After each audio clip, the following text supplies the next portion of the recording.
ሰው ሌላ ይሰረቃል እንጂ ጵጵስና በጉልበት የሚቀሙ አይደሉ እንደመጡ እንዴ? ኧረ ጉድ ነው። ንብረት ይሰረቅ እንዴ? ቁልፍም ቦርሳም ይሰረቅ እንዴ? መንፈሳዊ ነገር በጉልበት እንዴ? ሁኑ ሲባሉ እኮ አይኮንም፣ ነውር ነው።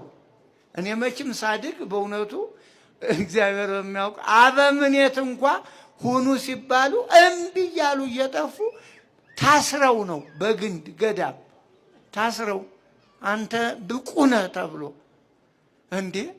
አሁን ታዲያ ምን ይባላል? ዘመዶች ቦርሳው ብቻ አይደለም እኮ ሌባ የመጣበት መንፈሳዊ ሀብታችሁ ሁሉ ሌባው እንዴ። መንፈሳዊ ሀብት እኮ ለመንፈሳዊ ሰው ነው። ኧረ ነውር ነው በእውነቱ። እንደው ዘመዶች ምን ያደርጋል? ለገላን የሚቀረው ምን ጥቅሙ ምንድን ነው እንዴ? ጥቅሙ ምንድን ነው? ሰው ቤተ ክርስቲያን ሲገባ ኃጢአቱ እንዲፋቅ ነው እንጂ በደሉ እንዲፋቅ ነው እንጂ ቤተ ክርስቲያን ውስጥ ገብቶ ውንብድና የለም። ይሄ አያዋጣም። ለነፍስ አይመችም፣ ለህሊና አይመችም። ነገ ይቺ የያዟት ነፍስ ትጮኻለች እኮ። አዎ ትጮኻለች በእውነቱ። ሰውን ለማዳን ምክንያት መሆን እንጂ ሰውን ወደ ጥፋት ለመውሰድ ምክንያት መሆን አይገባም። የሰው ጠባይ አይደለም በእውነቱ። እና በገንዘባችሁ ተጠቀሙ፣ ተጠቀሙ። እምነቱ ካለ ምን ችግራችሁ እንዴ? እምነቱ እኮ ነው፣ ገንዘቡ አይደለም። ገንዘብ አለው ብላችሁ እንዳትሞኙ። ስንት ሀብታም አለ ቁርስ ሲበላ እየተንገበገበ እንደ እኮ ነው። ወንድሙ ደፋ ብሎ እያለ ብር የሚሰበስብ እኮ አለ። እህቱ እናቱ እየተሰቃዩ ብር የሚያጠራቅም ስስታም አለ።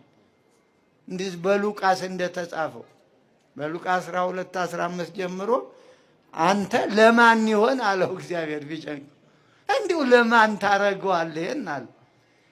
ገንዘቡ ሁሉ ተባረከ፣ የጨበጠው የረገጠው ተባረከ። ኋላ ብቻውን ማውራት ጀመረ፣ ነርበስ ሆነ። ምን አረገዋለሁ? አሮጌው ጎተራ አይችለው፣ እንደገና አዲስ ልስራ እንዴ? ምን አለ አሮጌውን ደግሞ ለሌላ አርጎ አዲሱን ቢበላ ምን ነው ዘዴው ጠፋበት? ተመስገንስ አይባልም እንዴ? ብቻውን ማውራት ጀመረ። ብቻውን እኮ ነው። ነፍሴ ይላል፣ ብይ ጠጪ ይላል። እሱ እኮ ነው ለራሱ። ብዙ ገንዘብ አለሽ ለብዙ ዘመን አለ። ወይ ጉድ! ወይ ብዙ ዘመን ሰከንዱስ ይገኛል በሰው ገንዘቡንስ ይቁጠረው ግድ የለም። ያ ብዙ ዘመን ከየት መጣ? ከባንክ ቤት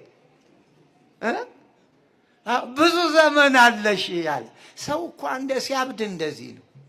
ገንዘብ ያሳብዳል። ላላወቀበት ብዙ ዘመን አለ እና ከላይ ደግሞ ደወል ተደወለ። አንተ ሰነፍ አለ።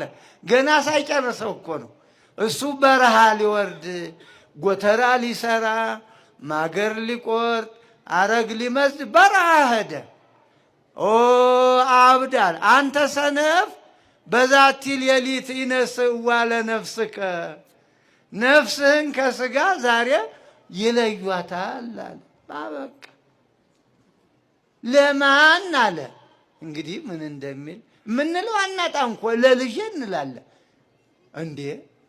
ልጁ እኮ የእግዚአብሔር ነው፣ የኛ አይደለም። በጀቱ የእግዚአብሔር ነው እኮ። እንኳን ለልጅህ ለአንተ አይሆንም የበጀትከው በጀት እንዳትሞኝ።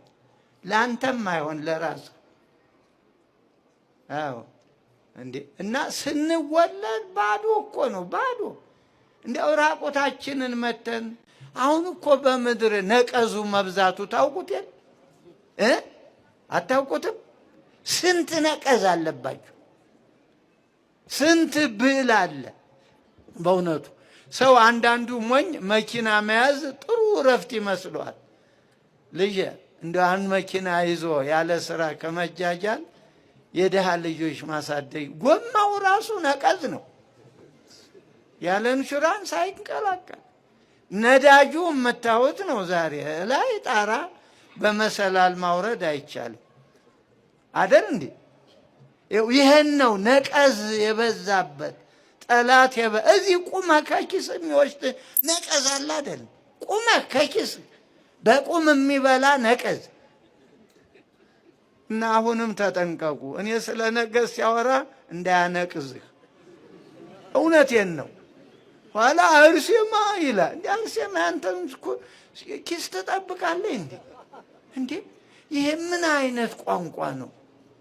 አርሴማ ካንተ በላይ ለሆነው ችግርህ አንተ ላልደረስክበት በጸሎት በምልጃ እንጂ ክብረ ነክም ነው። አንተ ቁመህ እንዴ ያንተን ኪስ አርሴማ ጠብቂ ማለቱ ይሄ ሃይማኖትም አይደለም በእውነቱ።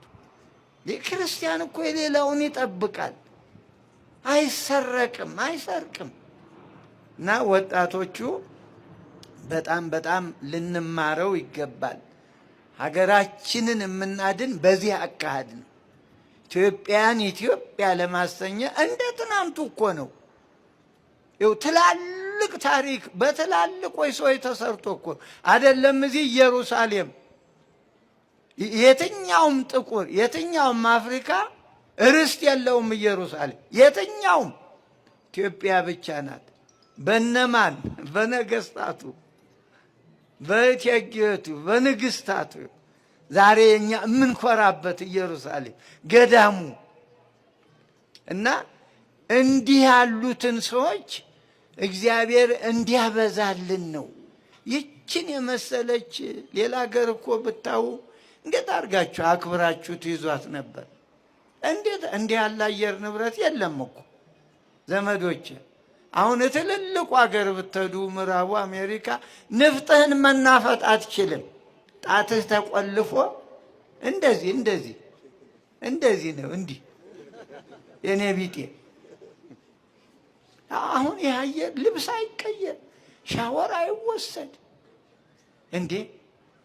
እዚያ እኮ ጧት ወስደህ እኩለ ቀንም በቀን 3 ጊዜ ሻወር ያስፈልጋል። አለበለዚያ ሰው ሆነህ መሄድ አትችልም።